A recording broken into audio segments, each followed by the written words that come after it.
Hey guys, today's video is a mini tea of things happening on the internet on all sorts of different social media platforms. So before we get into it, my social media will be in the description along with my beauty channel, anything else you might need to find.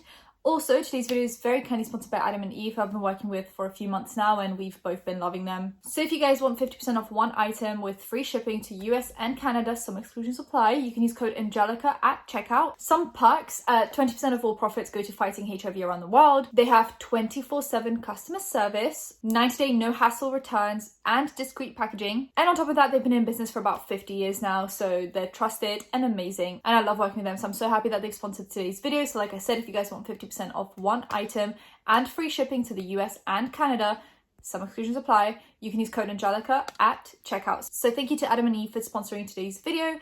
And now let's get back into the tea. So we have Jake Paul in the news again. He just seems to keep on like messing up in different levels of that phrase. Logan Paul is fighting Floyd Mayweather, which I think is already like wild to me. I don't know how that happened, and I hope he lives to tell the tale. You know, this is happening June 5th, I believe, so let's all tune in and hope that Logan Paul actually survives this fight. They had their press conference literally the other day, and Jake Paul decided to make it about himself because the Ben Askren fight just wasn't enough for him, so he turned around and thought, I know I'll take attention away from my brother on his special day, and I'll make it about myself. So they have this press conference, and Jake Paul keeps on going, oh, I'll do this to Floyd Mayweather, I'll do this.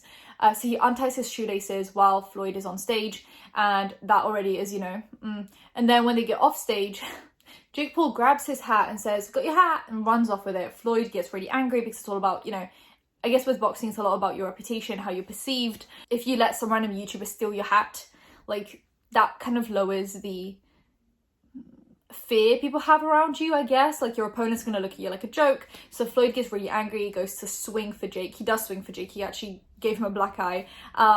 And Jake then gets banned from the fight. Logan filmed the whole vlog about this, where he's talking to, you know, his parents about this. His mom's like, oh my god, what's gonna happen now? And Logan was like, yeah, he told me he was gonna do this. I kept on saying, please don't do it. And then he still did it. I have all the proof on camera.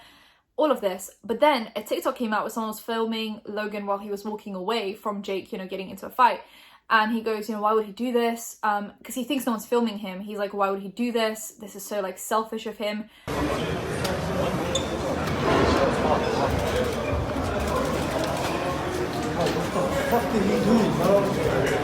It's Logan's day, and everyone now looked at it and thought, oh, Jake Paul. And they already get them too confused a lot. Like, mainstream media really doesn't know the difference between Jake and Logan. So the fact this is the Logan Paul and Floyd Mayweather fight, and Jake became the main entertainer of the night, which is really sad to say. Not great marketing for the fight. 2, Logan could have got hurt because he was trying to go defend Jake. Someone could have accidentally swung for him while he was in the crowd. That could have ruined, like, the biggest opportunity of his life, and he said this in the vlog. 3, Jake got now banned from the fight. Like, Logan was there for the Ben Askren fight, and he was rooting for Jake from the audience, and now Jake's not going to do the same for Logan, which is just really selfish that he would put himself in a position where he can't go and root for Logan and be there for him as a brother. Like, I just think it's really selfish, and Jake just continuously gives me bad vibes. Continuously, day after day, event after event. Like, Logan has managed to grow up and do his thing and become a reasonable human being, and then Jake just day by day becomes worse and worse, and I just can't imagine having a brother or sibling like that, or just a family member like that. Like, a family member so selfish that all he thinks about is himself and how he can make any situation about himself. Then we also have the fact that Logan and Jake's dad, Greg Paul, was wearing a Trump hat in a recent podcast. Not a great look. Greg already as it is gives me so many bad vibes. And then this. Also, Jake Paul recently was FaceTiming Trump, like Donald Trump, and that was like on his list of things he wants to achieve. And there was also a video of Logan Paul calling his dad and having a conversation about how much Jake and Greg make Logan look bad, and how he has to continuously fix their mess ups and figure out how to PR his way out of things that both of them do. Because he's like, look, we all have the same surname. We're all, you know, in this together like one big family, and you guys keep on making me look bad when I'm trying to look good in front of the people watching us, and you guys keep on messing up, and I have to keep on cleaning up your mess. And Greg was like, oh, I didn't even do anything yet. He's like, yeah, yet, but you're gonna do something. And then, you know, the Trump hat. So that family is just going through something. I think Logan has just grown miles and miles ahead of the rest of his family, and they're just, you know, bringing him down, which is really sad to say, because, you know, he's not gonna disown his family, but they're definitely not a good look for him right now, which is just really sad when you get your family involved on the internet and they're just not a good look for you. Really sad. Triller's trying to sue H3 and a few other people for pirating the fight, the Ben Askren and Jake Paul fight, and then showing it to other people, distributing it. So they were trying to sue H3 and a few other people. They put it all into one lawsuit and tried to make it a class action lawsuit, which is not how you do things. Unless all the cases are super related, you can't make it into a class action lawsuit. So the judge basically threw that out and said, you can do one at a time. Triller's lawyer then came back and tried to like basically ignore what she said and then just like go in again. And the judge came back and said, no, I said you can do one at a time, and now we're going to go by my rules. So we're going to go in alphabetical order, which means the case against H3 technically got thrown out because he's not in alphabetical order. He's not first in alphabetical order. So that's what I got from the Emily D. Baker live stream on this. She's going to be doing another one sometime soon. So we're going to find out more updates about that. But so far it's just a mess and a joke. Next story. Anna Banana. You can only say it right with an American accent. Like, you can't say it right with a British accent. She had a burner account on TikTok, like basically like a Finsta, but on TikTok, where she posted, oh, give me your best dark humor jokes, and then she would like and respond to a lot of them, basically agreeing with them. It was a lot about sexism, race, different tragedies around the world. There was some stuff about 9/11, some stuff about Jewish people, some stuff about women and black people, so many different things that, like, any basically dark joke that they could have come up with, they really threw in there and she agreed with. So she recently went on TikTok and did a 9-part series, basically educating us on the stuff as if we weren't the ones that brought it up to her. So why are you educating us on stuff that you should be educating yourself on? So she did this 9-part series. I'll play one part of it just so you can get the vibe of what every single part looked like. Sorry, one more thing. I am now going to speak on 9/11. If you don't know what it is, it was when there were airplanes that hit the Twin Towers. And there was also one that hit the Pentagon.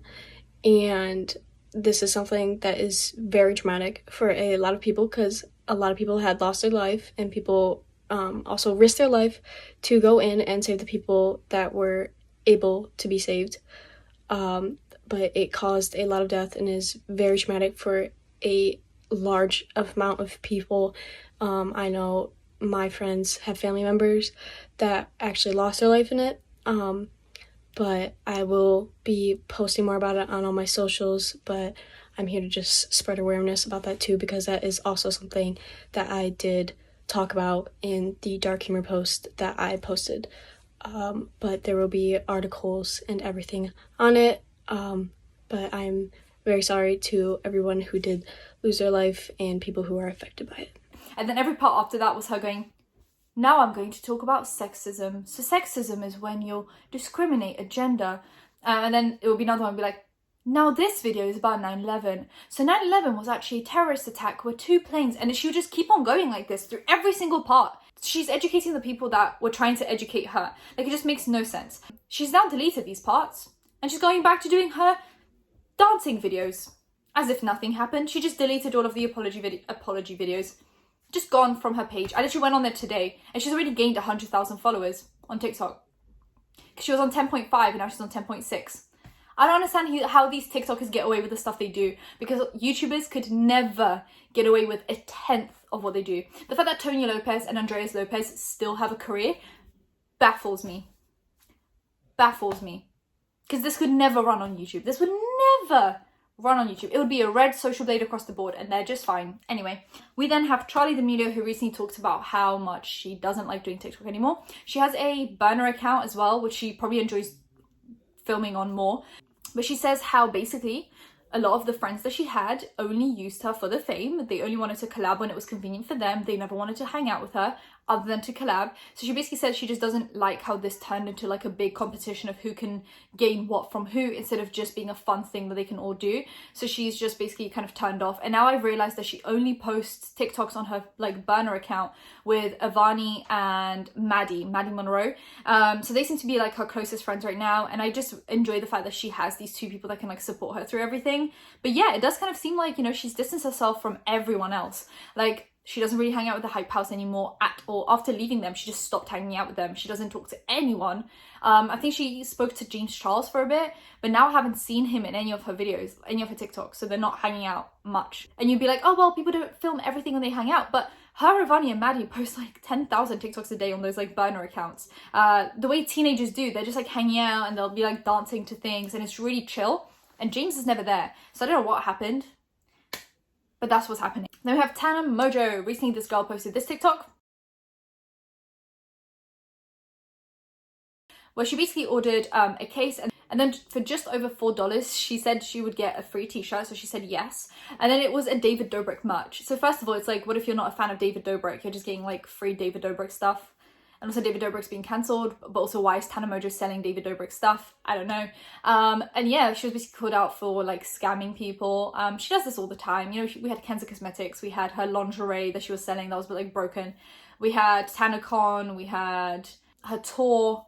Just stuff is never worth the money that she tries to sell it for. The necklaces, which are basically a Vivienne Westwood copy, for not even much less money. So I'd rather just get the Vivienne Westwood original for a little bit more money than Tana Mongeau. She recently also liked a tweet of a girl basically saying that she got Tana Mongeau's necklace and it broke within a few uses, and it was just like a piece of string inside. And Tana Mongeau liked that tweet because I'm assuming she didn't read the whole thing. She just read the first line that said, I got Tana Mongeau's necklace. She liked the tweet, and it was basically a girl saying like, I got her necklace and it's the worst quality I've ever felt. So that's fun. So that happened. And then the last story for today is Mike, aka the ex-co-host of Impulsive. I say ex because I don't think he's on the podcast anymore. I'll get into it. So Mike and Lana Rhoades broke up recently, and Lana went on Twitter to kind of expose her ex, which I really appreciated because I just really don't like Mike. He gives me really bad vibes. Really bad. I don't know if it's just me. Let me know what you think about him if you've watched the Impulsive podcast. Whenever he speaks, I just get kind of frustrated, and he also cuts a lot of people off mid-conversation.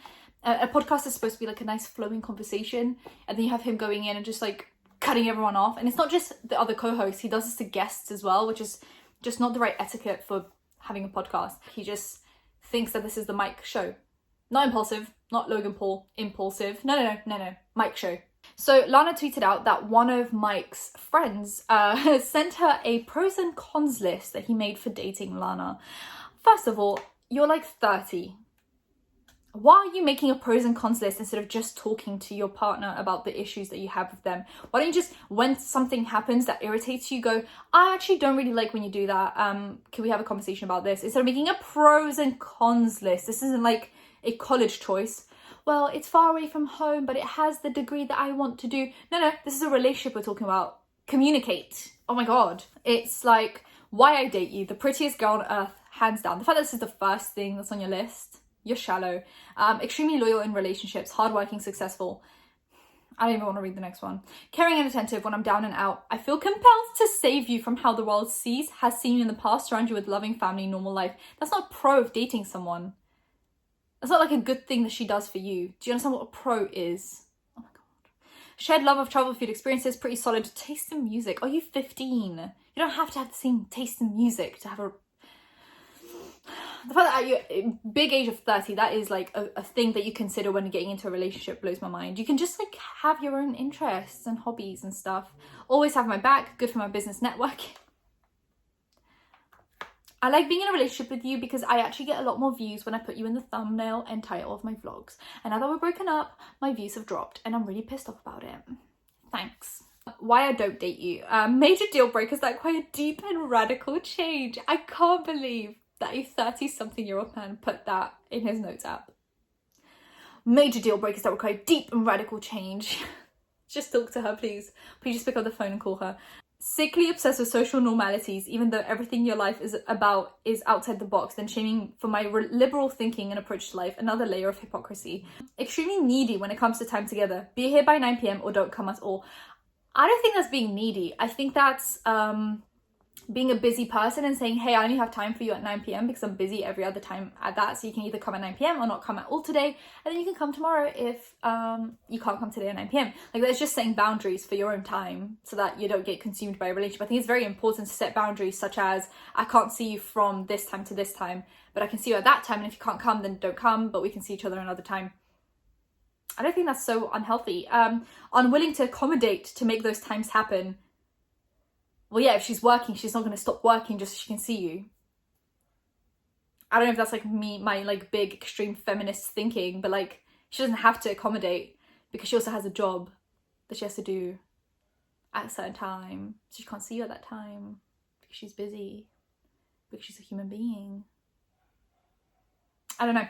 I don't want to see anyone that has to be just us or leave me alone. Well, maybe she's sick and tired of being used for thumbnails and titles, so sometimes she just wants to hang out with you on her own without your whole vlog squad. And relatively unwilling to get involved with activities you know I like, gym, cycling, or other things I like to do, which I would have been more interested in doing together. Do you do the things that she's interested in, though? Because you want her to go to the gym and cycle. Those might not be things that she really enjoys doing, but have you ever tried to do things that she wanted to do? Or is this just a one-sided relationship? I want to know. I want to know if you ever do stuff that she's interested in. Minor issues that some people would consider deal breakers that require habitual revision. This is really funny, actually. I'm so sorry this happened to Lana, but this is quite funny. Chewing with mouth fully open. I do not enjoy that, actually. But I wouldn't say that's a deal breaker. Almost on purpose, when I've told you 1,000 times how disgusting it is. Plus numerous other social faux pas. So then Lana tweeted and deleted a few things. There's some retweets. Today my ex had his friend, because he's blocked, send me a pros and cons list about why we don't date. No one asked. F being nice, they don't deserve it. I told him we'll never have a three-way with another girl if we aren't allowed with a man. He wasn't game for that. I need my equality. Someone then said, lol, at social normalities, like what? Don't flirt with other girls and hang out with me during the day sometimes? And she said, bingo. Yeah, social normalities are like, don't cheat on me. And he did cheat on her right at the start of their relationship. But he's like, you're a porn star. Like, I accepted the fact that you're like an ex-porn star. Like, let me cheat on you. That's not how it works. That's not how it works. That's really not how it works. Someone said, the chewing part. And she goes, girl, the rest of it is just so unbelievable. He said I'm wrong for not wanting to have a three-way. Anyway, that's it for today's video. If you guys enjoyed it, give it a thumbs up, comment down below, anything you want to comment down below, and subscribe to post videos every time something happens. Hit that bell, be notified when that's happening. Social media links and the links in the description. I'll see you in my next one. Bye guys.